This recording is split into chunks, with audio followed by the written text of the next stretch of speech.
La noche del 15 de marzo de 1897, Esperanza Montes quedó viuda y desamparada en un mismo instante, cuando el derrumbe de la mina de plata de San Rafael sepultó a su esposo bajo toneladas de roca negra que jamás devolvió su cuerpo al duelo.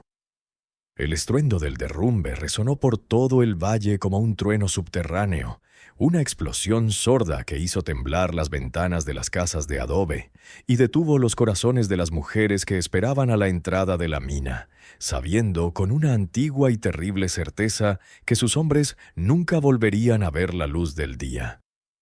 Esperanza sintió que la tierra se abría bajo sus pies descalzos, mientras el capataz leía la lista de muertos con una voz monótona y burocrática, como quien recita un inventario de herramientas perdidas en lugar de los nombres de padres y esposos.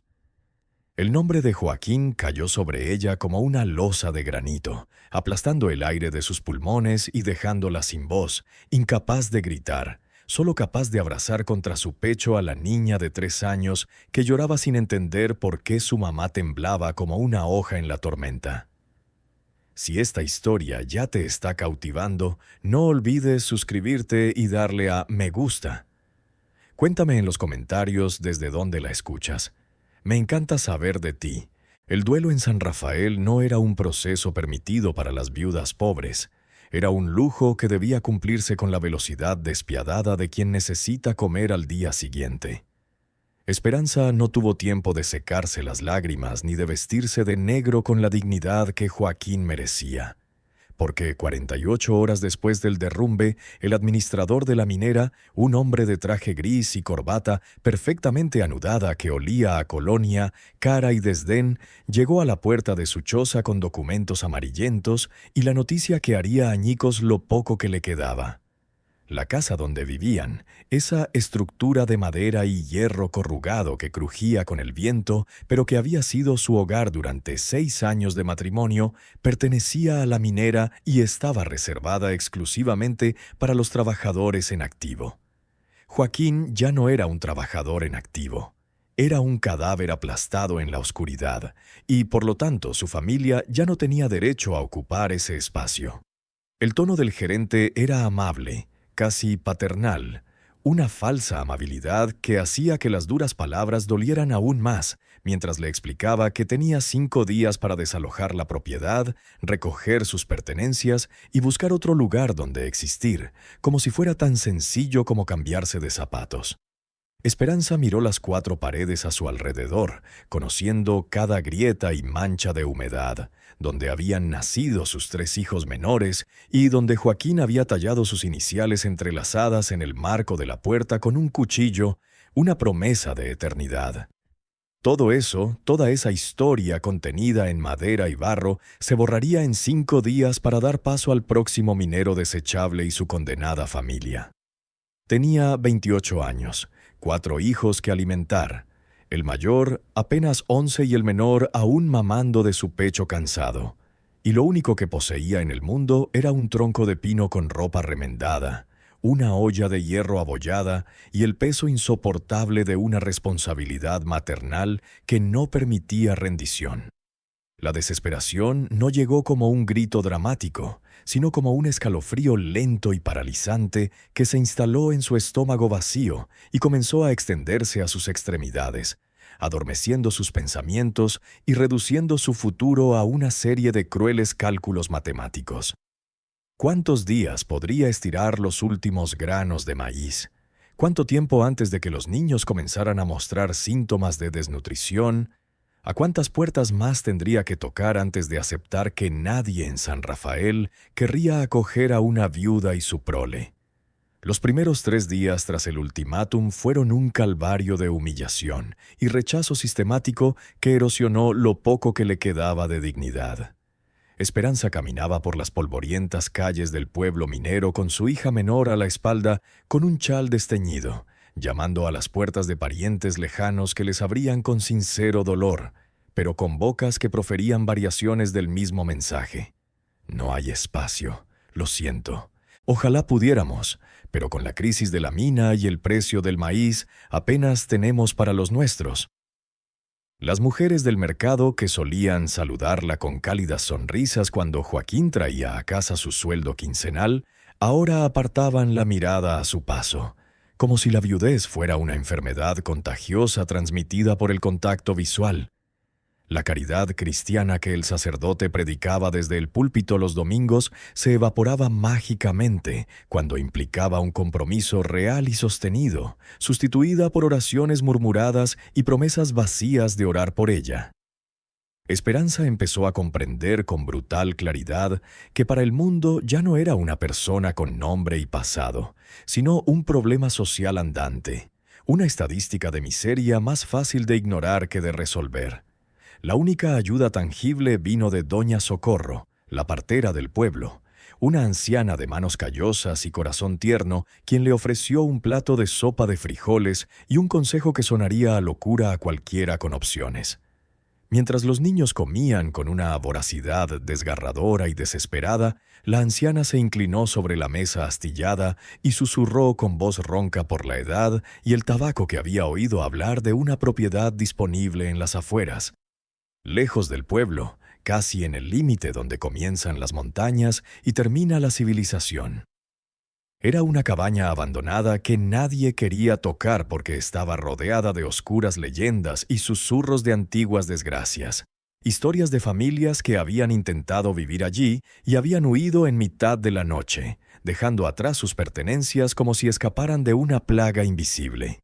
Doña Socorro bajó aún más la voz, convirtiendo sus palabras en un secreto compartido, y explicó que el lugar estaba maldito según los viejos, que las voces de los antiguos habitantes aún vagaban por los rincones llamando a los vivos, que la tierra alrededor era fértil pero hambrienta, que nadie duraba más de una luna llena antes de que el miedo lo empujara de regreso a la seguridad de lo conocido.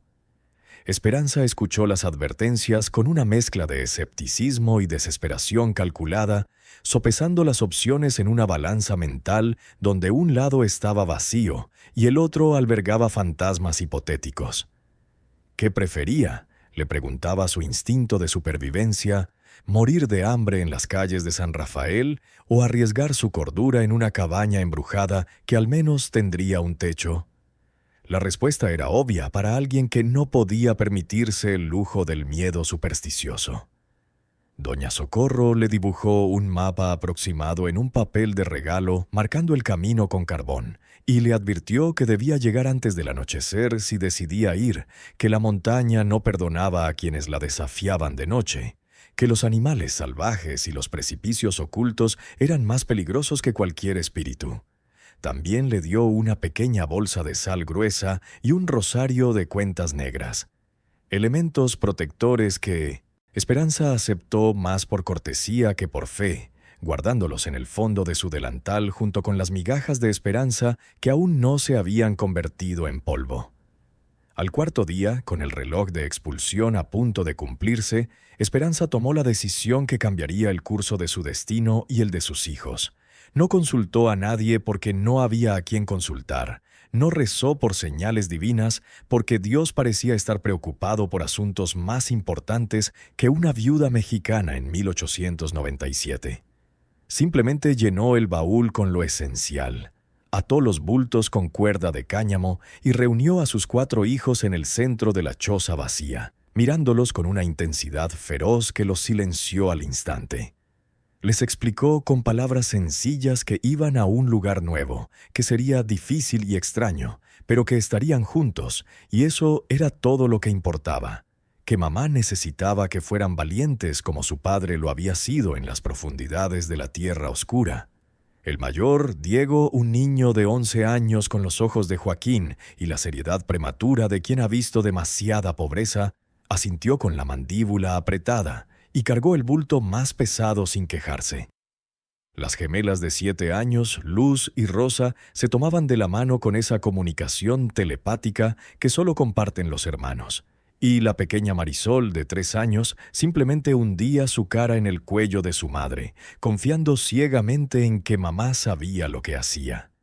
La salida de San Rafael fue silenciosa y sombría, sin despedidas melodramáticas ni miradas de lástima desde las ventanas, porque Esperanza decidió partir antes del amanecer, cuando las calles aún dormían y las habladurías no podían saciar sus hambres con el espectáculo de su derrota. Caminaron en fila india por el sendero que salía del pueblo, con Diego al frente cargando el baúl atado a la espalda con una cuerda, los gemelos en medio sosteniendo las ollas y los pocos utensilios que tenían, y Esperanza cerrando la marcha con Marisol dormida en su rebozo y el mapa arrugado en la mano libre. El sol comenzaba a extenderse tras las montañas al dejar atrás las últimas casas del asentamiento minero, tiñendo el cielo de un naranja enfermizo que presagiaba un calor intenso, y el silencio de las montañas los envolvió con la gradualidad de quien entra en un templo sagrado y olvidado. Ya no se oía el ruido de los picos golpeando la piedra, ni los gritos de los capataces, ni las campanas marcando los turnos. Solo el canto de los pájaros desconocidos y el crujido de sus propios pasos sobre las hojas secas y las ramas caídas. El sendero se estrechaba a medida que avanzaban, transformándose de un sendero trillado en una senda apenas visible, reclamada por una vegetación silvestre que no reconocía la autoridad humana. Esperanza consultaba el mapa cada pocos minutos, buscando las marcas que doña Socorro le había dado. El árbol partido por un rayo en una bifurcación, el lecho seco del arroyo, donde las piedras blancas formaban una línea recta antinatural, la enorme roca con antiguos petroglifos que nadie sabía interpretar. Cada marca que encontraba era una pequeña victoria que la impulsaba a seguir, aunque sus piernas comenzaban a temblar por el esfuerzo, y la sed se convertía en una presencia constante y molesta en su garganta. Diego nunca se quejaba a pesar del peso del tronco sobre sus hombros, pero Esperanza podía ver su espalda húmeda de sudor y sus pasos cada vez más lentos y pesados, y sabía que necesitaban encontrar la cabaña pronto o tendrían que pasar la noche a la intemperie, con todos los peligros que eso conllevaba. Fue cuando el sol alcanzó su cenit implacable, convirtiéndose en un disco blanco hostil que derretía cualquier pensamiento coherente, que Esperanza empezó a dudar de su decisión. Quizás había sido una locura. Quizás debería haber aceptado la oferta del dueño de la cantina de trabajar, limpiando vómitos y saliva por 2 pesos a la semana. Quizás cualquier humillación era mejor que arrastrar a sus hijos a lo desconocido, guiados solo por un mapa de bruja. Pero justo cuando la desesperación amenazaba con hacerla retroceder, la vegetación se abrió, revelando un claro irregular en la ladera de la montaña. Y allí, medio oculto por helechos gigantes y enredaderas que lo abrazaban como manos posesivas, apareció la estructura que cambiaría sus vidas para siempre. La cabaña no era el pintoresco refugio que su mente agotada había imaginado durante la caminata, sino una construcción sombría y obstinada que parecía haber brotado directamente de la tierra como un tumor de madera y piedra, negándose a morir a pesar del evidente y prolongado abandono. Las paredes eran de troncos gruesos, oscurecidas por la humedad y el musgo que crecía en las grietas como un cabello verde enfermizo. El techo de tejas de barro estaba plagado de agujeros irregulares por donde la lluvia debía filtrarse sin piedad, y la única ventana visible tenía contraventanas colgando de una bisagra oxidada, que repiqueteaban suavemente contra el marco con cada ráfaga de viento que subía del valle. Pero lo que más inquietaba a Esperanza era la palpable sensación de que la cabaña los observaba, una impresión irracional, pero imposible de ignorar, como si las sombras del interior evaluaran a los recién llegados, decidiendo si merecían entrar o debían ser rechazados como a todos los anteriores. El aire alrededor de la estructura era más fresco que en el resto del claro, una burbuja de temperatura que no se correspondía con el sofocante calor del mediodía, y Esperanza sintió un escalofrío recorrerle la espalda a pesar del sudor que empapaba su blusa de algodón. Diego dejó caer el baúl al suelo con un golpe sordo que resonó en el silencio del bosque y miró a su madre con ojos que imploraban confirmación de que ese lugar sería realmente su nuevo hogar. Los gemelos se abrazaron con más fuerza. Sus caritas, sucias, mostraban la primera expresión genuina de miedo desde que dejaron San Rafael, y la pequeña Marisol comenzó a gemir contra el pecho de Esperanza, presentiendo con esa intuición animal de los niños muy pequeños que algo en ese lugar no andaba bien.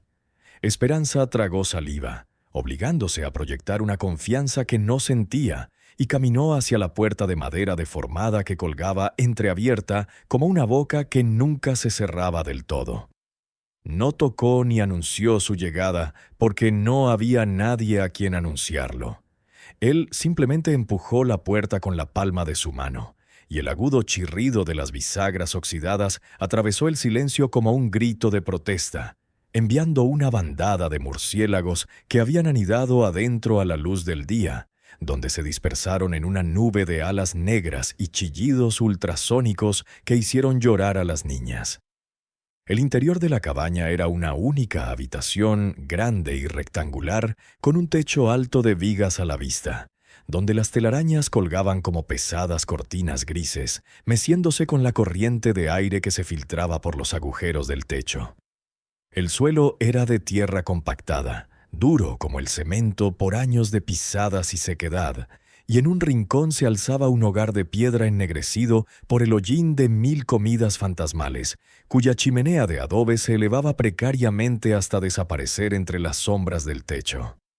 Había muebles, o mejor dicho, esqueletos de muebles, una mesa volcada con 2 patas rotas, un catre sin colchón, con su podrido armazón de cuero colgando como piel muerta, y varias cajas de madera esparcidas por el suelo como si alguien las hubiera vaciado apresuradamente en busca de algo valioso antes de huir. El olor era una mezcla nauseabunda de humedad, madera podrida, excrementos de animales y algo más indefinible, algo dulce y metálico que recordaba a flores marchitas en un funeral olvidado. Esperanza entró lentamente, mientras sus ojos se acostumbraban a la tenue luz, y notó algo extraño en la distribución. A pesar del evidente desorden, había una zona en el centro de la cabaña completamente limpia, un círculo perfecto de tierra sin escombros, telarañas ni polvo, como si alguien hubiera barrido meticulosamente esa zona específica y nada más. Justo en el centro de ese círculo había una pequeña piedra oscura y lisa, del tamaño aproximado de un puño cerrado, colocada allí con un propósito que no podía ser accidental. Alrededor de la piedra, apenas visibles en la tierra, había marcas que parecían dibujadas con ceniza o carbón, líneas que formaban un patrón geométrico que Esperanza no reconoció, pero que le recordaban vagamente a los símbolos que había visto tallados en rocas antiguas por el camino. Una pequeña y primitiva voz en su cabeza le gritaba que no tocara nada, que saliera de ahí inmediatamente con sus hijos y regresara a San Rafael pidiendo clemencia, pero la voz más fuerte, la voz de la madre hambrienta y sin opciones, le dijo que un techo era un techo y que los símbolos en el suelo no podían ser más peligrosos que dormir bajo las estrellas con pumas rondando en la oscuridad. Tomó una decisión práctica y brutal. Barrió todo el círculo con el pie, borrando las líneas y pateando la piedra oscura hacia un rincón, donde desapareció bajo un montón de hojas secas. Si había existido algún tipo de ritual o protección, simplemente la destruyó con la misma indiferencia con la que se limpia una mancha de barro, y sintió una pequeña y desafiante satisfacción al hacerlo, como si declarara su dominio sobre ese espacio maldito.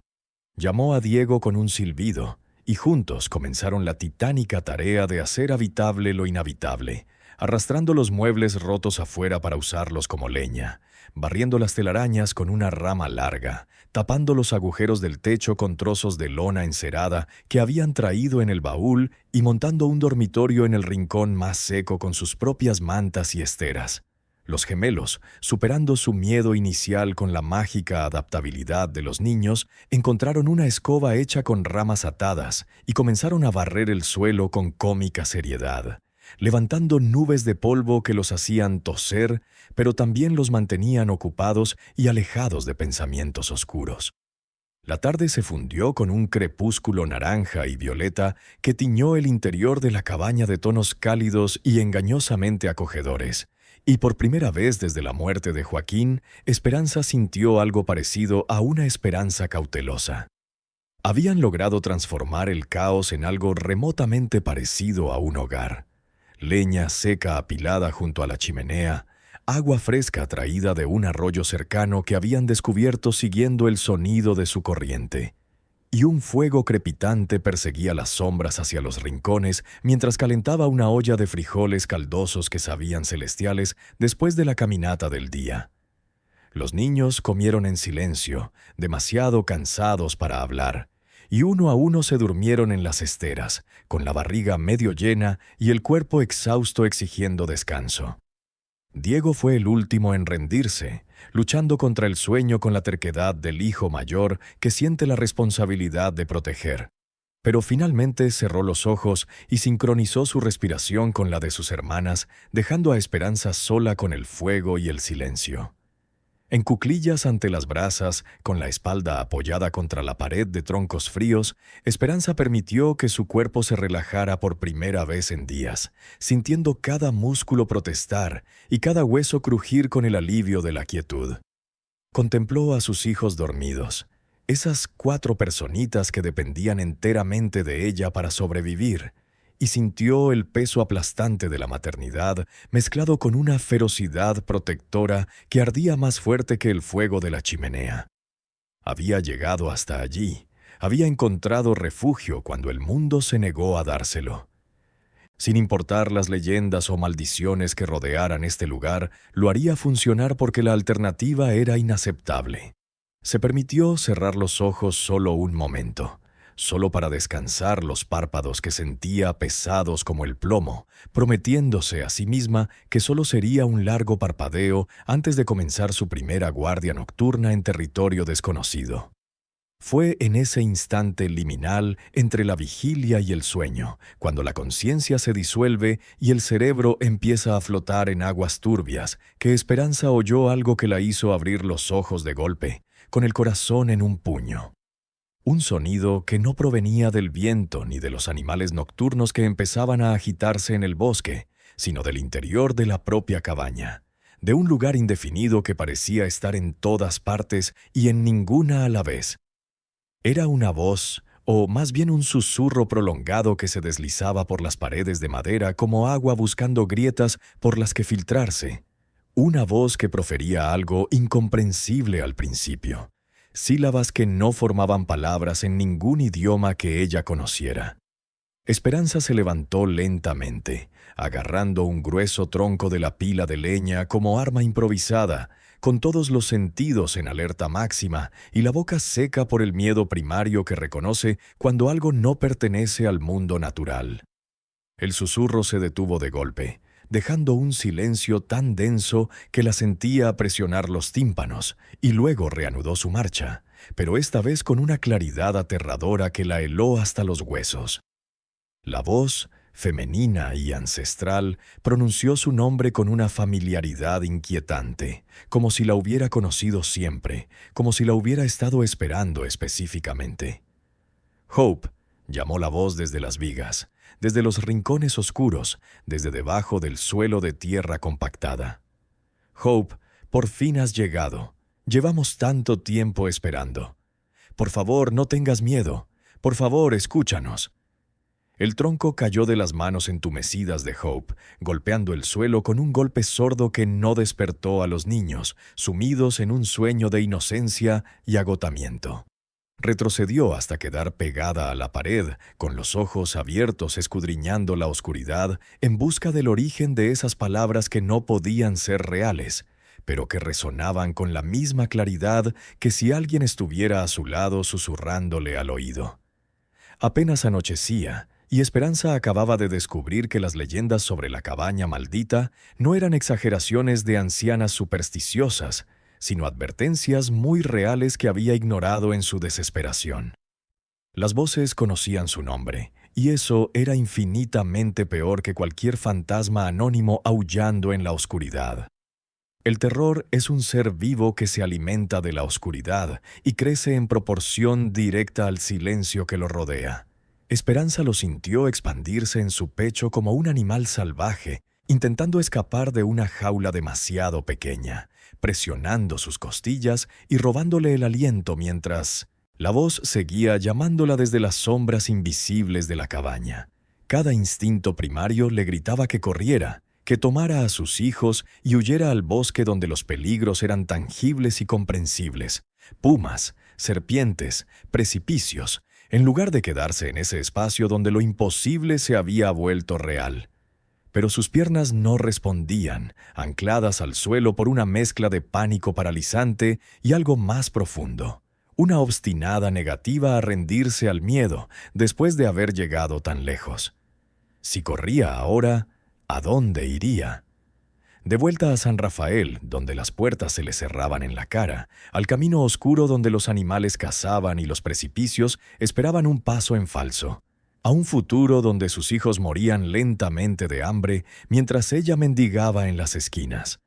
La voz cambió de tono, volviéndose más suave, casi maternal, y las palabras comenzaron a formarse con una claridad peor que la incomprensión anterior. No corras, Esperanza. No hay por qué tener miedo. Somos familia, ¿no lo entiendes? Nos une la sangre que empapa esta tierra, las promesas rotas y las deudas impagas. Tu bisabuela nos conoció, nos cantaba antes de dormir, nos alimentaba con historias y lágrimas. ¿Nunca te habló de nosotras? ¿No te advirtió que volverías? Las palabras cayeron sobre ella como gotas de agua helada, cada una penetrando un poco más profundo, cada una abriendo preguntas para las que no tenía respuesta. Su bisabuela había muerto cuando Esperanza tenía apenas 5 años, una mujer pequeña y arrugada que hablaba en susurros y pasaba las tardes contemplando las montañas con una expresión vacía, como si viera cosas que nadie más podía percibir. Había historias familiares fragmentadas sobre la anciana, rumores de que había nacido en algún lugar remoto de las montañas, que había abandonado su pueblo natal por razones que nunca explicó, que tenía marcas extrañas en sus brazos que ocultaba bajo mangas largas, incluso en el calor más sofocante del verano. «Mientes», susurró Esperanza en la oscuridad, con la voz sepultada por capas de miedo. «No sé quién eres ni qué quieres, pero nunca conociste a mi bisabuela y no tienes derecho a pronunciar mi nombre». La respuesta fue una risa, no cruel ni burlona, sino triste, infinitamente triste. El sonido de alguien que ha esperado décadas para ser escuchado y se encuentra con la negación en lugar del reconocimiento. Ah, pequeña Esperanza, tan parecida a ella en tu terquedad. Tu bisabuela se llamaba Refugio, ¿verdad? Refugio Salazar antes de casarse y convertirse en Refugio Montes. Tenía una marca de nacimiento en forma de media luna en el hombro izquierdo. Cantaba una canción sobre 3 hermanas que se perdieron en el bosque y, cuando estaba nerviosa, se mordía el labio inferior hasta sangrar. ¿Sigo mintiendo? Esperanza sintió que el suelo se tambaleaba bajo sus pies, porque cada detalle era preciso, cada descripción exacta. Cosas que ella misma apenas recordaba, pero que resonaban con la innegable verdad de los recuerdos enterrados. Nadie podía saberlo, nadie excepto alguien que realmente hubiera conocido a la anciana, que hubiera estado lo suficientemente cerca como para memorizar sus peculiaridades y secretos. El fuego de la chimenea comenzó a apagarse. Las brasas perdieron su resplandor anaranjado y permitieron que las sombras avanzaran desde los rincones como una marea lenta e inexorable. Esperanza corrió a añadir más leña, necesitando desesperadamente la luz para mantener a raya lo que habitaba en la oscuridad, y mientras alimentaba las llamas con manos temblorosas, la voz continuó su narración con una paciencia infinita que sugería que tenía toda la eternidad para contar su historia. Hablaba de un pacto hecho generaciones atrás, cuando la tierra aún era salvaje y las montañas pertenecían a los antiguos que no reconocían las leyes de los conquistadores españoles. Refugio, la bisabuela, había nacido en esta cabaña o en una muy similar construida en el mismo lugar maldito, hija de un curandero que comerciaba con fuerzas que la iglesia llamaba demoníacas, pero que los ancianos de la montaña conocían simplemente como los que vinieron antes. La curandera había hecho un trato para salvar a su familia de una enfermedad que asolaba las montañas, ofreciendo servicio a cambio de medicinas, y el servicio se había convertido en una tradición, una obligación heredada de madre a hija, como se heredan los ojos o la forma de las manos. Pero Refugio rompió el pacto. Continuó la voz, ahora con un dejo de resentimiento que hacía vibrar las palabras con energía contenida. Huyó a tu edad, cuando se dio cuenta de lo que se esperaba de ella, cuando comprendió que el precio del servicio era más alto de lo que estaba dispuesta a pagar. Se casó con un minero, se cambió el nombre, se escondió en San Rafael pensando que la distancia la protegería, que simplemente podría desaparecer entre la multitud anónima de pobres y ser olvidada. Pero nunca olvidamos, Esperanza. Las deudas no se disuelven con el tiempo, solo maduran y devengan intereses. Y ahora has regresado, no por accidente ni coincidencia, sino porque el círculo debe cerrarse, porque la sangre llama a la sangre y las promesas rotas exigen reparación.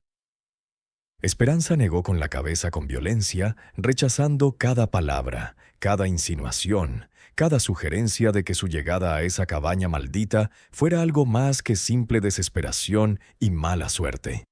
No creía en maldiciones heredadas ni en deudas que se saltan generaciones. Era 1897, y el mundo avanzaba hacia la modernidad, dejando atrás las supersticiones campesinas como ropa vieja. Pero la voz no se detuvo, negándose a aceptar su incredulidad como defensa válida, y continuó tejiendo una historia que mezclaba genealogía y mitología. Nombres ancestrales que Esperanza reconocía vagamente con sucesos imposibles que no podían ser ciertos. Hablaba de 3 hermanas originales que dominaron las artes oscuras en tiempos precolombinos, que hicieron pactos con entidades que dormían bajo tierra y despertaban solo cuando se las invocaba adecuadamente. Una de las hermanas murió al dar a luz a gemelos. Otra fue quemada en la hoguera por los españoles, acusada de brujería, y la tercera sobrevivió escondiéndose en estas montañas, transmitiendo su conocimiento a su hija, quien se lo transmitió a la suya, creando una línea ininterrumpida de mujeres que sirvieron a fuerzas sin nombres pronunciables, pero que exigían tributos constantes. Refugio había sido la 7ª en la línea, y su escape rompió la cadena, dejando a los antiguos sin intermediario, sin un canal a través del cual manifestarse en el mundo de los vivos. Durante décadas habían esperado en ese lugar entre espacios, ni completamente muertos, ni completamente vivos, esperando que la sangre adecuada regresara para restablecer el equilibrio. ¿Y qué se supone que debo hacer?, preguntó finalmente Esperanza, con la voz más alta y firme de lo que sentía por dentro, proyectando un coraje que no poseía, pero que necesitaba desesperadamente fingir. ¿Sacrificar a mis hijos en un altar pagano? ¿Bailar desnuda bajo la luna llena? ¿Invocar demonios con lenguas de serpiente? No voy a hacer nada de eso. Pueden esperar otros 100 años porque no soy mi bisabuela y no tengo intención de cumplir promesas que nunca hice. El silencio que siguió fue tan absoluto que Esperanza podía oír su propio corazón latiendo como un tambor discordante contra sus costillas. Los segundos se convirtieron en minutos mientras esperaba algún tipo de reacción. Furia, amenazas, manifestaciones físicas de poder sobrenatural. Pero no ocurrió nada. El fuego crepitaba suavemente. Los niños dormían, respirando con la tranquilidad de la inocencia, y la cabaña permaneció inmóvil salvo por el viento que silbaba a través de las grietas de las paredes. Esperanza empezó a preguntarse si todo lo había imaginado, si el cansancio extremo y el estrés de los últimos días habían evocado alucinaciones auditivas tan vívidas que parecían reales. Pero entonces llegó la respuesta, no en palabras, sino en sensaciones. Una presión invisible que empezó a acumularse en el aire como cuando se acerca una tormenta y se te eriza el vello del cuerpo esperando un rayo. La temperatura en la cabaña bajó drásticamente en cuestión de segundos, pasando de cálida a gélida, con una velocidad que desafiaba las leyes de la termodinámica. y Esperanza pudo ver su propio aliento condensándose en nubes blancas ante su rostro. Las llamas del fuego empezaron a danzar erráticamente, parpadeando sin viento que las moviera, cambiando de naranja a un azul antinatural que no producía calor sino frío, como si quemaran hielo en lugar de madera. Los niños se agitaban en sus colchonetas, gimiendo mientras sus pequeños cuerpos buscaban instintivamente más calor, y Esperanza se apresuró a cubrirlos con todas las mantas que encontró, colocando su propio cuerpo como escudo entre ellos y lo que se manifestaba en la cabaña. «Está bien», susurró desesperada en la oscuridad, dispuesta a negociar si eso significaba proteger a sus hijos. «Dime exactamente qué quieres, dime qué tengo que hacer y veré si puedo hacerlo, pero no toques a mis hijos, lo que necesites, tómalo de mí, no de ellos». La voz regresó, pero esta vez se multiplicó, como si varias entidades hablaran al unísono con ligeros retrasos que creaban un eco perturbador. «No queremos la sangre de inocentes, Esperanza. No somos monstruos sedientos de muerte. Solo queremos lo que nos corresponde por derecho: reconocimiento, respeto y un canal para conectar con el mundo de los vivos. Tu bisabuela nos lo dio simplemente por vivir aquí, honrar los antiguos rituales, escuchar nuestras historias y mantenerlas vivas. Queremos lo mismo de ti. Vive en esta tierra, aprende lo que nos enseña y permítenos existir a través de tu presencia consciente. A cambio, te protegeremos como protegimos a todos los que vinieron antes de refugio. Esta tierra te proveerá a ti y a tus hijos de maneras inimaginables. Nunca más tendrás que mendigar, nunca más tendrás que vender tu dignidad por un plato de frijoles, pero debes aceptar voluntariamente. Debes pronunciar las palabras del compromiso o el pacto carecerá de poder». Esperanza cerró los ojos, sopesando opciones que en realidad no eran opciones, sino ilusiones de libre albedrío. Podía negarse, por supuesto. Podía llevarse a sus hijos al amanecer del día siguiente y marcharse de aquel lugar, abandonándolo a sus fantasmas y leyendas. ¿Pero a dónde? De vuelta a San Rafael, donde la esperaban el hambre y la humillación, para mendigar trabajo en haciendas donde explotaban a las viudas hasta dejarlas secas como mazorcas de maíz después de la cosecha, para ver a sus hijos crecer desnutridos y sin educación, condenados a repetir el mismo ciclo de miseria que había destruido a Joaquín en las entrañas de la mina. O podía quedarse allí, en aquel lugar maldito que le ofrecía refugio, aprender lo que estas voces quisieran enseñarle y ver si realmente podían cumplir sus promesas de protección y provisión. Era un pacto con el diablo, literalmente hablando, pero ¿era menos diabólico el mundo que había dejado atrás? ¿Qué eran estas voces comparadas con las de los hombres que habían enterrado a sus maridos para obtener ganancias, con el sistema que arrojaba a las viudas a las calles sin pensarlo dos veces, con la crueldad casual de una sociedad que predicaba la caridad pero practicaba la indiferencia? «Si acepto», dijo lentamente, midiendo cada palabra, «¿qué garantía tengo de que cumplirán con su parte del trato? ¿Cómo sé que no me están engañando para que me usen de alguna manera terrible y luego me descartan como hacen todas?» Las múltiples risas resonaron de nuevo, pero esta vez con un matiz de aprobación, como si Esperanza finalmente estuviera haciendo las preguntas correctas, mostrando la astucia que las mujeres de su linaje debían poseer. «Los pactos de sangre funcionan en ambos sentidos, pequeña. Si rompemos nuestras promesas, el poder que nos une a este lugar se disuelve y dejamos de existir para siempre. Tenemos tanto que perder como tú. Y además», la voz se suavizó adoptando un tono casi cariñoso, «no queremos que otro refugio huya aterrorizado y nos abandone. Queremos que prosperes, que te conviertas en algo más de lo que el mundo te permitiría ser. En estas montañas olvidadas, lejos de las leyes de los hombres y las limitaciones de la sociedad, puedes transformarte en lo que realmente eres. Una mujer poderosa que no necesita el permiso de nadie para sobrevivir». Las palabras resonaron en el corazón cansado de Esperanza con una fuerza seductora difícil de resistir. poder, autonomía, protección, provisión. Todo lo que había perdido con la muerte de Joaquín, todo lo que la sociedad le negaba sistemáticamente simplemente por ser mujer y pobre. Y todo lo que tenía para dar a cambio era... ¿qué exactamente? Vivir aquí, escuchar historias, mantener tradiciones que probablemente no eran más extrañas que los rituales católicos que nunca había comprendido del todo. No le pedían que matara, robara ni dañara a otros. Solo existir conscientemente en este espacio, reconociendo la presencia de fuerzas que no podía ver, pero que claramente existían de alguna manera. Esperanza había crecido en una cultura donde los santos realizaban milagros, donde las vírgenes lloraban lágrimas de verdad, donde el agua se convertía en vino y los muertos resucitaban. ¿Era esto realmente tan diferente? ¿O era simplemente la misma moneda con una cara diferente?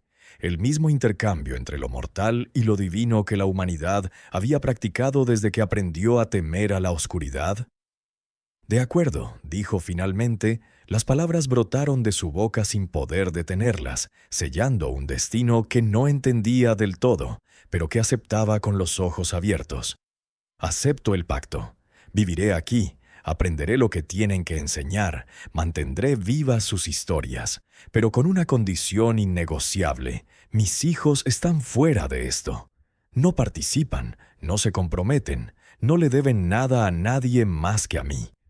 Cuando crezcan y se vayan, como todos los niños eventualmente hacen, no los sigues, no los reclamas, no les exiges que continúen esta tradición. El pacto es conmigo y muere conmigo. ¿Aceptas? El silencio que siguió fue diferente esta vez, no amenazante sino contemplativo, como si múltiples entidades deliberaran entre sí en un lenguaje que no requería sonido. Esperanza esperó, con el corazón en la garganta, rezando a un Dios en el que ya no estaba segura de creer que estas cosas aceptaran sus términos, que no exigieran más de lo que ella estaba dispuesta a dar. «Aceptamos», llegó la respuesta finalmente, las voces fundiéndose en una sola que sonaba antigua y profunda, como raíces de árboles penetrando la tierra hasta el mismísimo centro del mundo. «El pacto es contigo y solo contigo. Tus hijos están protegidos, pero no atados. Ahora sella tu compromiso con las palabras ancestrales. Repite con nosotros: yo, Esperanza Montes, sangre de la sangre de refugio, acepto el pacto de las 3 hermanas. Juro vivir en esta tierra conscientemente, honrar las historias que preceden a mi existencia y servir de puente entre lo que fue y lo que será. A cambio, reclamo la protección de los antiguos, la provisión de la tierra y el poder que proviene de saber lo que otros han olvidado. Que mi palabra sea ley, que mi sangre sea el sello, que mi voluntad sea respetada. Así lo digo, así es». Esperanza repitió las palabras en un susurro ronco, sintiendo cada sílaba pesar en su lengua como piedras, alterando algo fundamental en la estructura misma del aire que la rodeaba. Al pronunciar la última palabra, «es cierto», sintió un agudo pinchazo en la palma de la mano derecha, como si algo invisible la hubiera cortado con precisión quirúrgica. Bajó la mirada y vio una fina línea de sangre brotando de su piel, formando un patrón específico que no había estado allí un momento antes. Una marca con la forma de 3 líneas que se entrecruzaban y que parecía haber sido tallada de adentro hacia afuera. No dolió más allá del pinchazo inicial, pero ver su propia sangre manifestando el símbolo de un pacto que acababa de hacer con entidades incorpóreas, finalmente la hizo comprender la gravedad de lo que había acordado. Ya no había vuelta atrás. Había vendido su alma, o algo equivalente, por la promesa de sobrevivir. Su bisabuela había huido de lo mismo, había roto la cadena y había pagado el precio del ostracismo y el miedo constante. Y Esperanza acababa de restaurar lo que Refugio había destruido.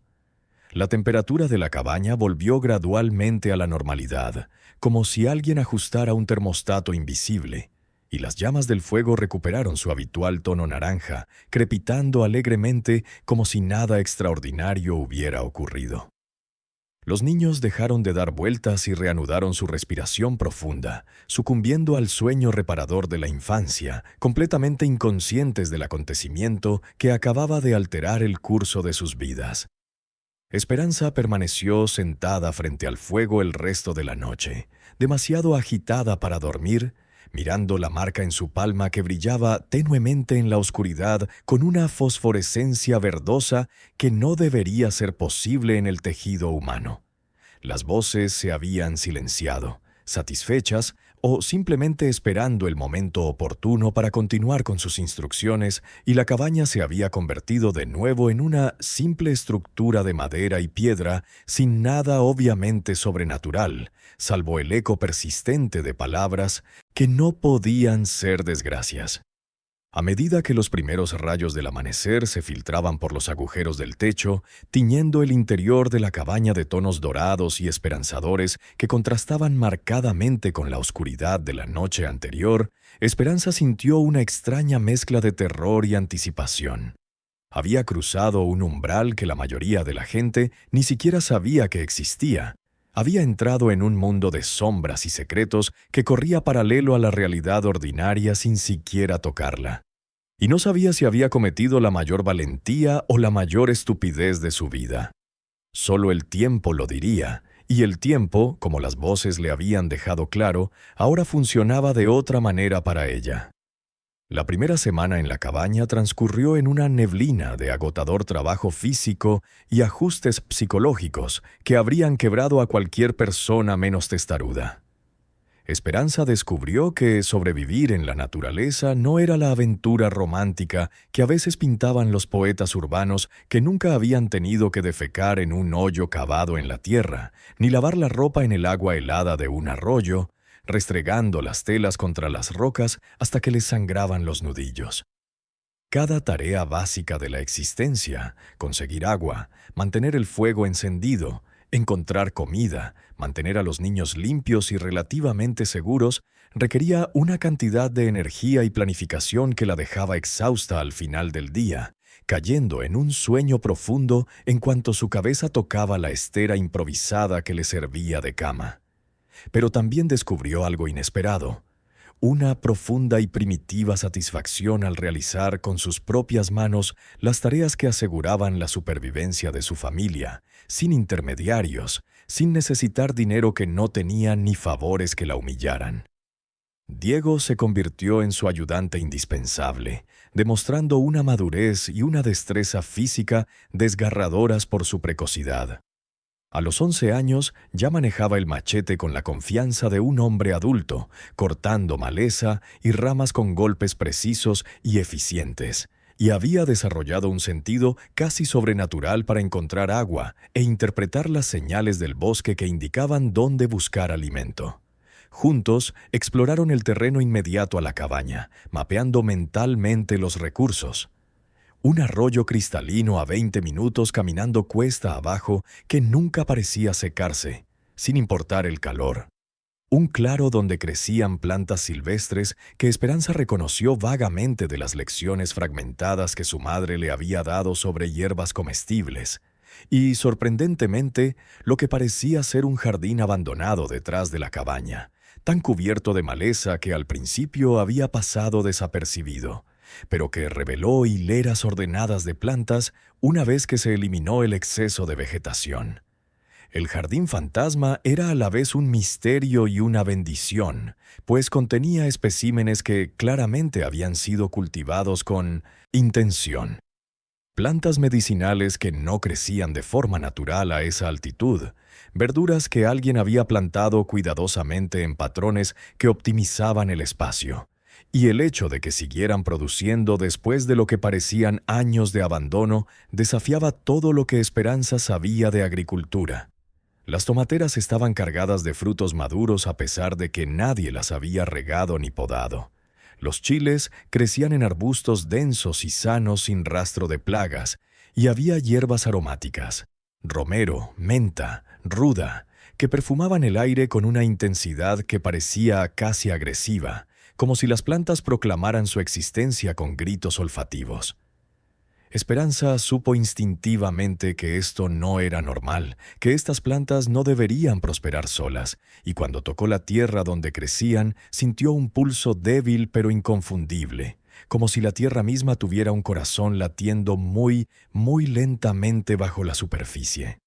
Las gemelas, Luz y Rosa, adaptaron su mundo infantil a las realidades de la montaña con la mágica flexibilidad que poseen los niños antes de que la vida los endurezca con limitaciones autoimpuestas.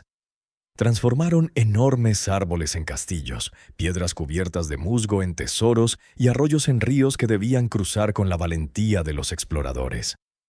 Esperanza las vigiló constantemente, aterrorizada de que se alejaran demasiado y se perdieran en la vasta extensión verde del bosque, pero también reconociendo que necesitaban esta libertad para mantener su espíritu intacto.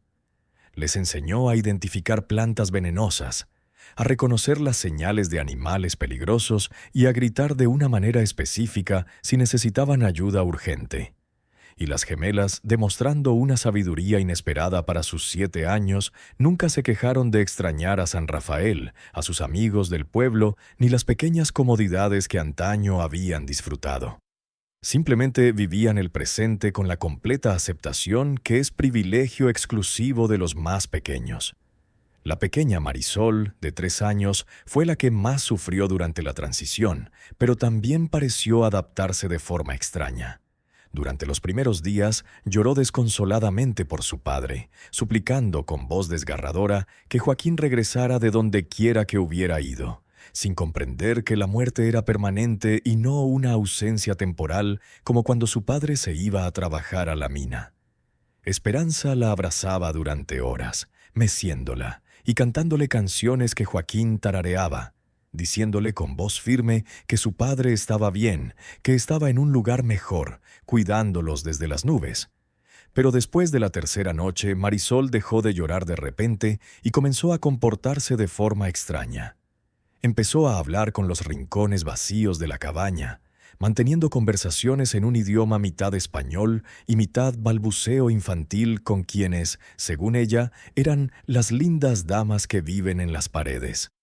Esperanza trató de ignorarlo como mera imaginación infantil, amigos imaginarios que todos los niños tienen en algún momento, pero había algo en la consistencia de estas conversaciones, en los detalles específicos que Marisol relataba sobre las señoras, que le erizaba el pelo de la nuca. Una tarde, mientras Esperanza cocinaba frijoles en la estufa, Marisol se acercó, tirándole de la falda con sus manitas pegajosas, y anunció con la seriedad absoluta que solo los niños pequeños pueden evocar. «Mami, dicen las señoras que estás aprendiendo bien, pero que aún tienes miedo. Dicen que no tengas miedo porque te van a enseñar muchas cosas hermosas. Y dicen que yo también aprenderé cuando sea grande. Pero primero tienes que aprender tú porque eres la madre». Esperanza sintió que se le helaba la sangre porque nadie le había contado a Marisol sobre el pacto. Nadie le había hablado de las voces ni de las cosas extrañas que sucedían en la cabaña al caer la noche y la luz del día se retiraba hacia horizontes más seguros. «¿Qué más dicen las señoras?», preguntó con cautela, agachándose para estar a la altura de los ojos color chocolate de su hija. Marisol ladeó la cabeza, pensativa, con esa expresión de intensa concentración que tienen los niños cuando intentan traducir pensamientos complejos a vocabulario sencillo. «Dicen que eres especial porque tienes la misma sangre que ellos, pero que estás confundido porque te mintieron sobre el bien y el mal. Dicen que pronto empezarás a oír mejor y a ver lo oculto. Y dicen que me dan permiso para comer las manzanas del árbol de atrás, pero solo 3 al día, porque más me daría dolor de estómago». Esperanza no recordaba haber visto ningún manzano durante sus exploraciones por la propiedad, y la mención específica del límite de 3 frutas al día sonaba exactamente a la clase de conocimiento práctico que una madre imparte, no a algo que un niño inventa. Al día siguiente registró meticulosamente el perímetro de la cabaña hasta que encontró en un lugar tan densamente cubierto de enredaderas que había pasado completamente desapercibido, un manzano antiguo y nudoso que producía pequeños frutos rojos de una dulzura concentrada que hacía que las manzanas del mercado parecieran agua saborizada. Diego lo trepó con la agilidad de un mono y derribó varios, y efectivamente, después de comerse más de 3, todos experimentaron calambres estomacales leves pero inconfundibles.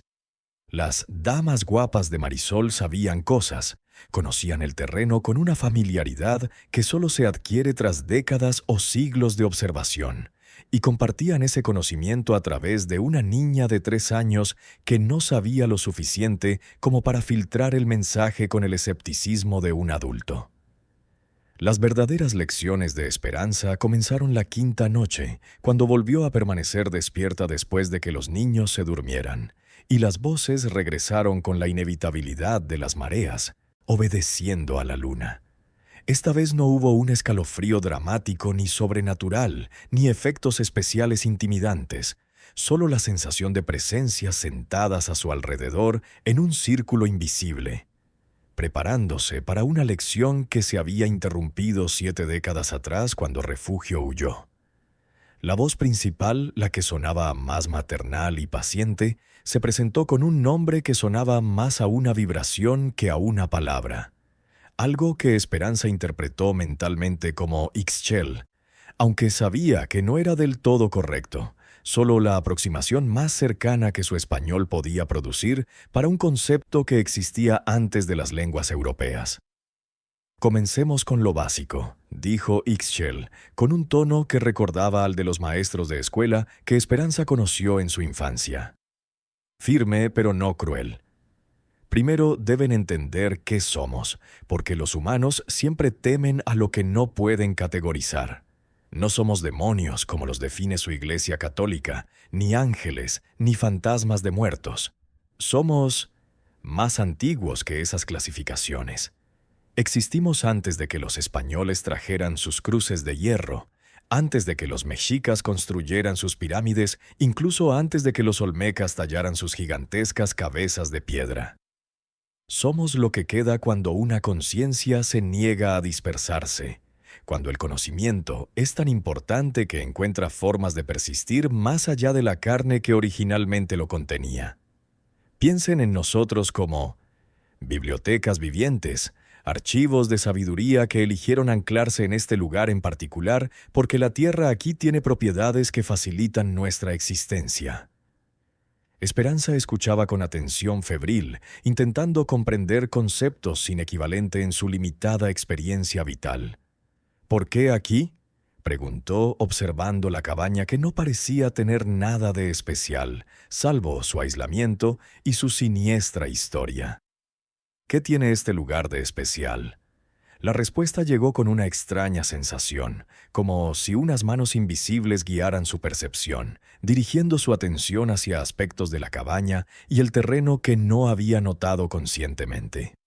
La tierra bajo la estructura no era tierra común. Era de un color más oscuro, casi negro, con una textura que absorbía la luz en lugar de reflejarla. Las rocas que formaban la base de la chimenea no eran piedra local, sino una variedad diferente que parecía brillar tenuemente en la oscuridad con una fosforescencia verde similar a la marca en su palma. Y los árboles que rodeaban el claro crecían siguiendo un patrón específico, formando un círculo casi perfecto que no podía ser accidental, con las copas entrelazadas creando un dosel que bloqueaba la vista desde arriba, haciendo que el lugar fuera invisible para cualquiera que pasara volando, ya fueran pájaros o los ojos curiosos de viajeros a mayores elevaciones. «Este lugar es una cicatriz», explicó Ixchel con reverencia. «Hace muchísimos años algo cayó del cielo. No era una estrella o un meteorito común y corriente, sino algo diferente. Algo que abrió una grieta entre mundos, dejando este espacio en un estado de no estar del todo aquí y no estar del todo allí. La Tierra absorbió parte de esa extraña energía, y quienes la conocíamos buscamos estos lugares porque aquí podíamos hacer cosas que eran imposibles en terreno normal.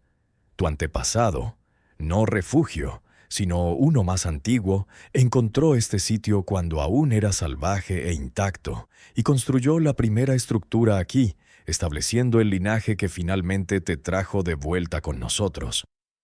Esperanza procesó esta información con una mezcla de fascinación y creciente horror. Estaba criando a sus hijos en una cicatriz dimensional, en un lugar donde la realidad operaba con reglas diferentes. Una parte de ella quería huir inmediatamente, pero otra parte, la parte que había aceptado el pacto, la parte que estaba desesperadamente cansada de ser víctima de las circunstancias, quería saber más. Quería aprender qué secretos guardaba este lugar y cómo podía usarlos para asegurarse de que sus hijos nunca más tuvieran que mendigar para sobrevivir. «Enséñame», dijo finalmente, con una firmeza que la sorprendió incluso a ella misma. «Enséñame todo. Si voy a estar atada a este lugar, si voy a cumplir este pacto, entonces quiero conocimiento real, no solo fragmentos misteriosos, quiero entender cómo funciona todo esto». La aprobación en sus voces era palpable, como si Esperanza finalmente hubiera dicho las palabras correctas que habían estado esperando escuchar. Y así comenzó una educación que ninguna universidad del mundo podría haber proporcionado, transmitida en susurros nocturnos mientras sus hijos dormían ajenos. Lecciones sobre plantas que curaban enfermedades que los médicos no podían tocar, sobre patrones estelares que predecían cambios antes de que ocurrieran, sobre cómo la energía fluía a través de todos los seres vivos y cómo alguien con suficiente conocimiento podía aprender a dirigir ese flujo con intención consciente. Las noches se convirtieron en aulas y los días en laboratorios donde Esperanza practicaba lo aprendido. Aprendió a identificar las plantas medicinales no por su apariencia, sino por la sensación que producían al pasar las manos sobre ellas sin tocarlas. Un calor específico para las plantas que reducían la fiebre, un frescor para las que trataban la inflamación, una vibración eléctrica para las que alteraban el estado de ánimo.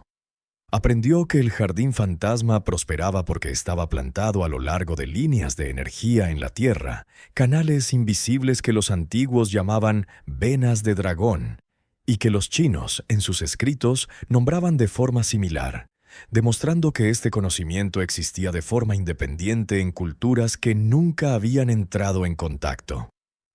Aprendió a leer el clima no por las nubes, sino por el comportamiento de los insectos, por la dirección en la que las arañas tejían sus telarañas, por cómo sus propios huesos empezaban a dolerles sutilmente horas antes de que llegara la lluvia. Y lo más inquietante de todo fue que descubrió que su sangre, la sangre que había sellado el pacto, ahora contenía algo diferente, algo que hacía que los animales pequeños la evitaran instintivamente, mientras que otros, especialmente los cuervos y los búhos, la buscaban activamente, posándose en las ramas cercanas para observarla trabajar con ojos inteligentes que parecían entender demasiado. El primer mes completo en la cabaña terminó con un evento que consolidaría para siempre la decisión de Esperanza de quedarse. Había sido un periodo de ajustes brutales, de noches en las que el agotamiento la hacía cuestionar su cordura, de mañanas en las que despertaba con todos sus músculos protestando y la tentación de rendirse susurrándole seductoramente al oído. Pero también había sido un mes de pequeñas victorias acumuladas. Diego había construido una ingeniosa trampa que atrapaba conejos con una regularidad impresionante. Los gemelos habían encontrado una morera silvestre que producía frutos tan abundantes que tenían suficiente para comer fresco y seco durante el invierno. Y Marisol había dejado de tener pesadillas sobre la muerte de su padre, reemplazándolas con sueños que ella describía como las señoras cantándome canciones bonitas sobre cuando el mundo era joven. Esperanza había hecho del trabajo en el jardín fantasma su principal proyecto: eliminar la maleza invasora, identificar qué plantas eran útiles y cuáles simplemente oportunistas, aprovechar el espacio y aplicar las técnicas que las voces le enseñaron sobre cómo estimular el crecimiento susurrando palabras específicas al regar, y cómo podar según los ciclos lunares para maximizar la producción. Al principio le había parecido absurdo. Hablarles a las plantas como si pudieran entender, programar las tareas según la fase de la luna, como si el satélite plateado tuviera alguna influencia real en los vegetales terrenales. Pero no podía negar los resultados. Las plantas respondieron. Las tomateras que había podado durante la luna creciente produjeron 3 veces más frutos que las que había ignorado. Las hierbas medicinales a las que cantaba canciones antiguas en un idioma que no conocía, pero que las voces le enseñaron fonéticamente, desarrollaron aceites esenciales tan potentes que su aroma podía detectarse a varios metros de distancia. El jardín se estaba convirtiendo en algo más que una simple fuente de alimento. Se estaba transformando en una farmacia viviente que, con el tiempo, podría proporcionar no solo sustento, sino también ingresos. Fue doña Socorro quien apareció inesperadamente en el camino a la cabaña exactamente 4 semanas después de la llegada de Esperanza, caminando con la ayuda de un bastón nudoso, pero moviéndose con una determinación sorprendente para alguien de su edad.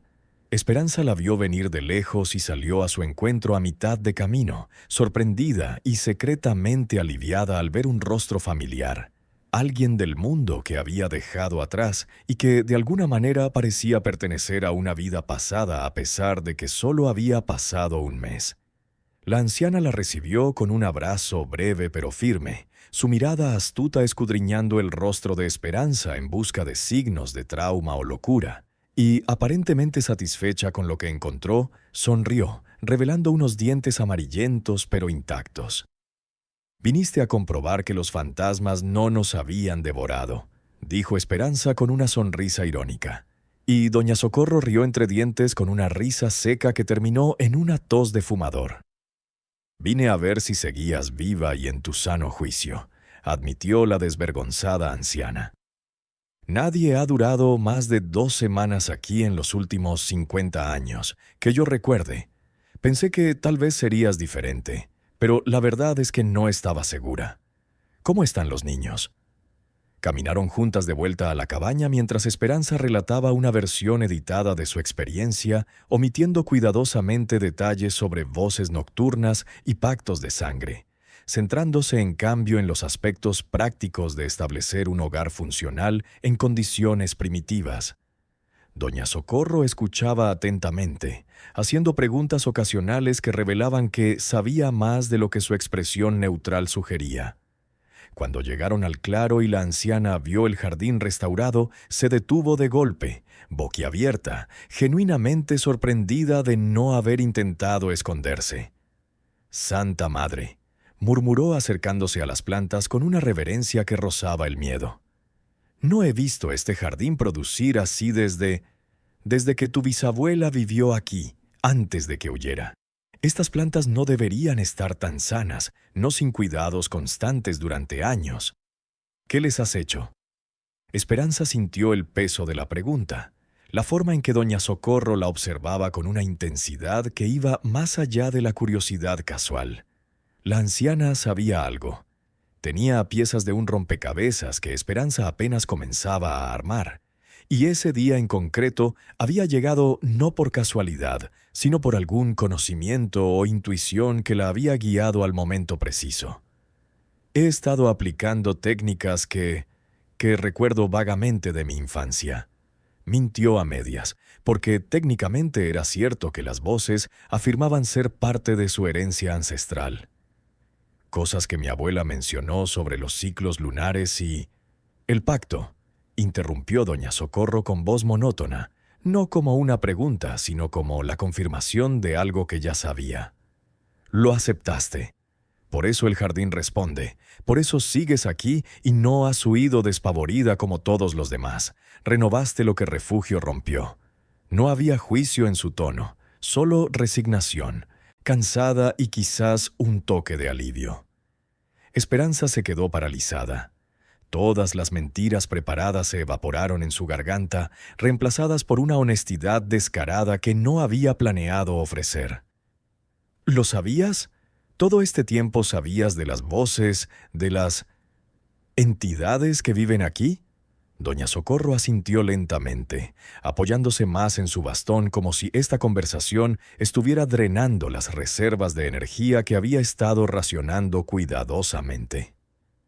Fui aprendiz de tu bisabuela de joven, antes de que se escapara.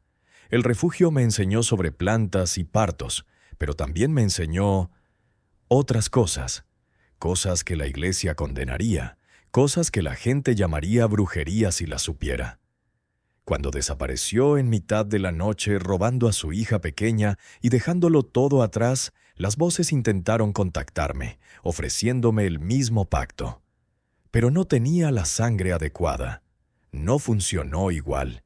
Y después de unos meses dejaron de intentarlo y el lugar se vació, volviéndose hostil para cualquiera que intentara vivir allí. La revelación reorganizó todo lo que Esperanza creía comprender sobre su situación. No era la única con esta extraña certeza. Había al menos una persona en San Rafael que conocía la verdad sobre la cabaña, que entendía que las leyendas no eran exageraciones supersticiosas, sino advertencias literales. «¿Por qué me enviaste aquí entonces?», preguntó con la voz temblorosa por emociones encontradas, gratitud por la ayuda, resentimiento por la manipulación, confusión sobre los motivos. «¿Por qué no me advertiste adecuadamente sobre lo que me encontraría?». Doña Socorro la miró con ojos llorosos, que habían visto demasiados nacimientos y demasiadas muertes, demasiada pobreza y demasiada resignación. «Porque te estabas muriendo, niña. Tú y tus hijos morían lentamente de hambre y humillación en San Rafael, y sabía que tenías la sangre, que si venías aquí las voces te reconocerían y te ofrecerían una salida. No podía decírtelo directamente, porque los pactos deben aceptarse libremente, sin coerción, o no funcionan. Tuviste que elegir por ti misma, desesperada, pero no obligada, y lo hiciste. Y ahora mírate, un mes después ya estás más sana, más fuerte, más completa que la última vez que te vi. Era cierto, Esperanza no lo había notado gradualmente, pero al mirarse ahora a través de los ojos de Doña Socorro, pudo ver los cambios. Su piel tenía un brillo que no había tenido en años. Sus ojos mostraban una claridad y una concentración que la pobreza en San Rafael había nublado constantemente, y se comportaba de manera diferente. Más erguida, más segura, menos arrepentida de ocupar espacio en el mundo. El mes en la choza maldita la había transformado más que años de vida ordinaria. «Las voces me dijeron que la tierra me daría», dijo Esperanza lentamente, procesando todo en voz alta, «que nunca más tendría que mendigar. ¿Es cierto? ¿O eventualmente me exigirán un precio que no pueda pagar?» Doña Socorro se encogió de hombros, un gesto muy humano ante lo desconocido. Refugio vivió aquí 10 años antes de huir, y durante ese tiempo fue la curandera más poderosa de toda la región. La gente viajaba durante días para verla, trayendo regalos y pagos que la hicieron relativamente próspera. Pero algo sucedió, algo que nunca me contó del todo, que la hizo decidir que el precio era demasiado alto. Tenía que ver con tu abuela, con protegerla de algo. Se llevó los detalles a la tumba. El resto de la visita transcurrió en un intercambio más ligero de información práctica.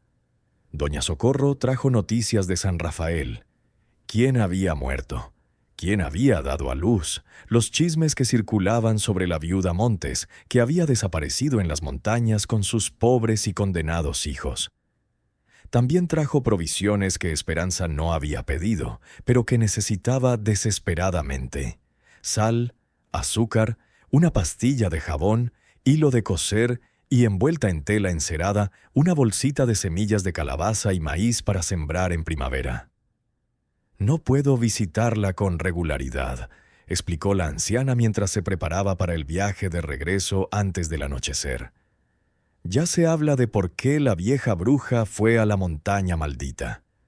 Pero si necesitas algo urgente, ve al mercado los días de luna nueva y déjame un mensaje con la vendedora de pollos. Es mi sobrina y sabe callarse». Y Esperanza se detuvo al borde del claro volviéndose con expresión seria. No confíes ciegamente en las voces. Cumplen sus promesas, pero también persiguen sus propios objetivos, que no siempre coinciden con los tuyos. Mantén una voluntad firme. Recuerda siempre que eres tú quien acepta o rechaza sus sugerencias, y nunca, jamás, dejes que te convenzan de hacer algo que perjudique a tus hijos.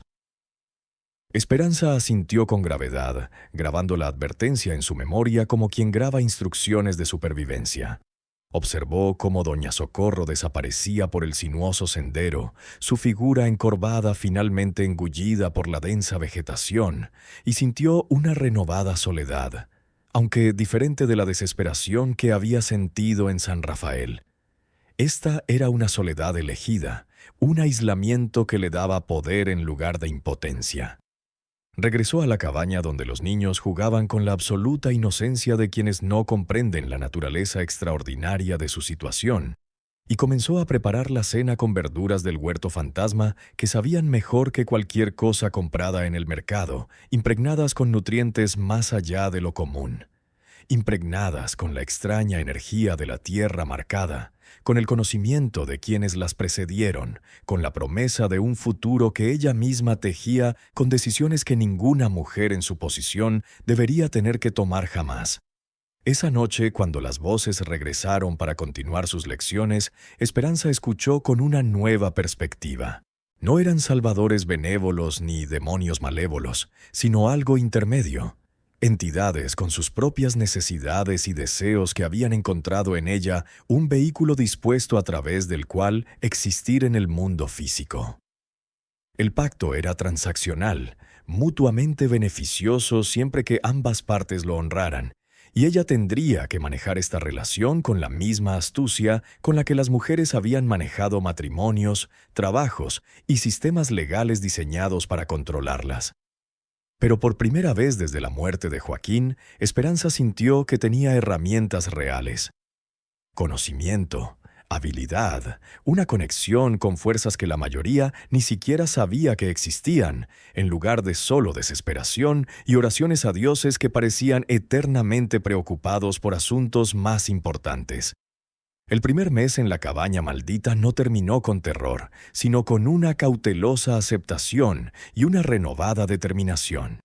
Esperanza había encontrado un hogar extraño, había hecho un pacto imposible y había comenzado una transformación que la llevaría mucho más allá de lo que una pobre viuda de San Rafael podría haber imaginado.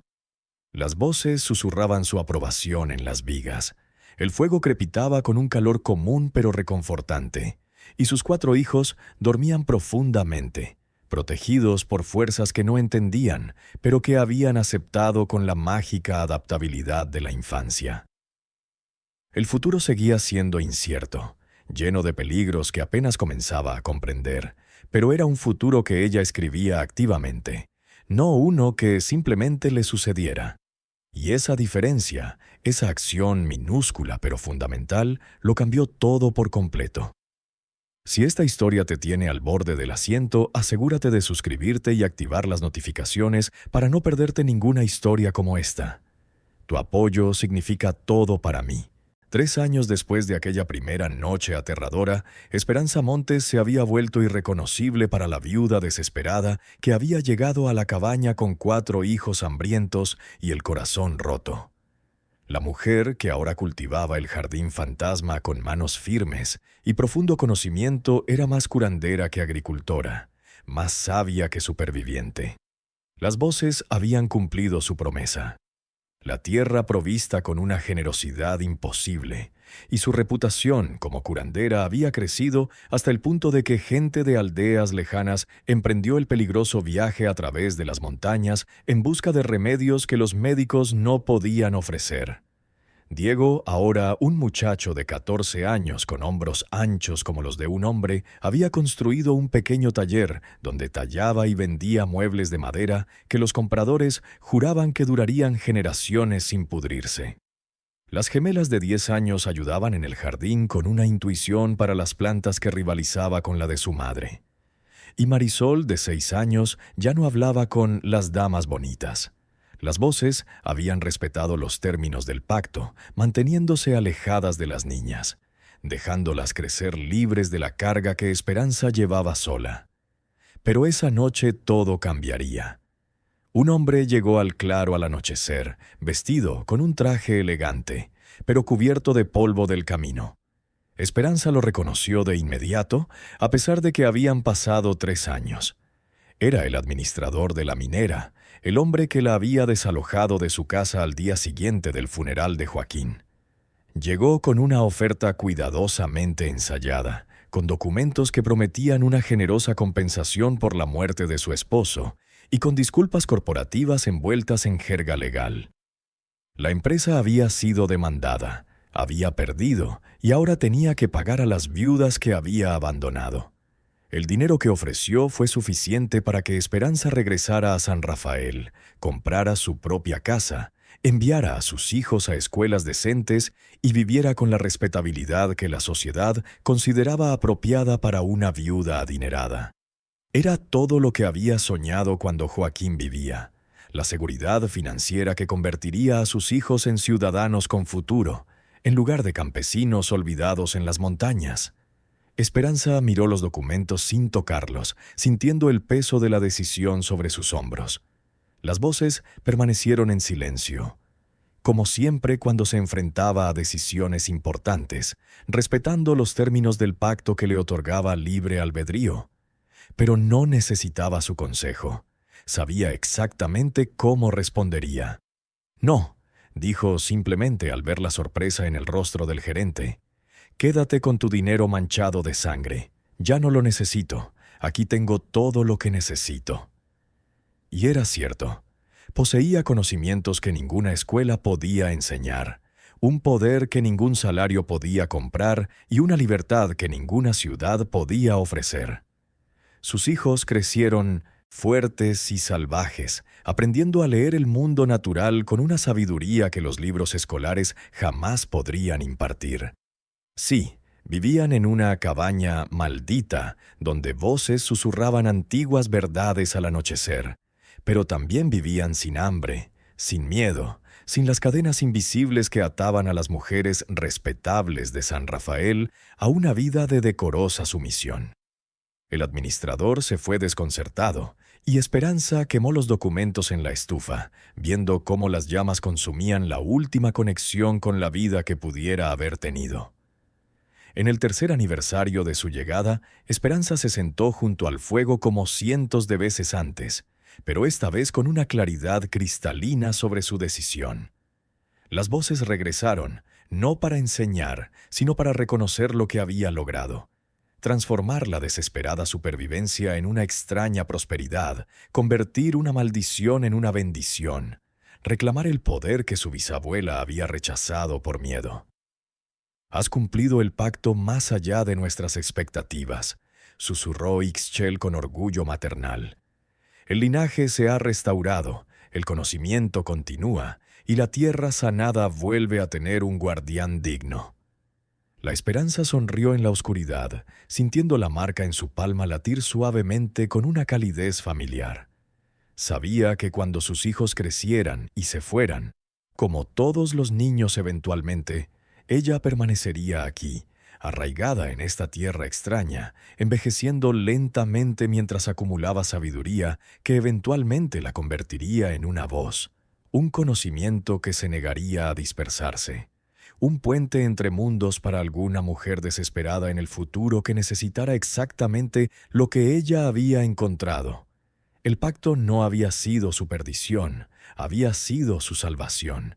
Y cuando Diego preguntó esa noche con la cautela de quien sospecha verdades extraordinarias, «Mamá, ¿somos diferentes a los demás?», Esperanza le respondió con una honestidad feroz: «Sí, hijo, somos diferentes. Somos libres».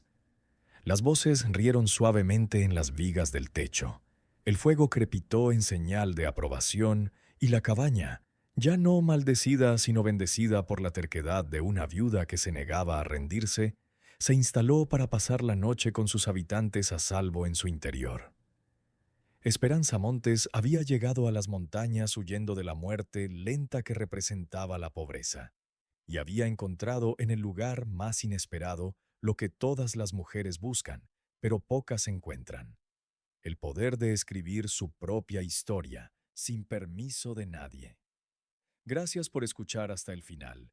Si esta historia te conmovió, compártela con alguien que necesite recordar que la esperanza existe incluso en los momentos más oscuros. Suscríbete si aún no lo has hecho y nos vemos en la próxima historia.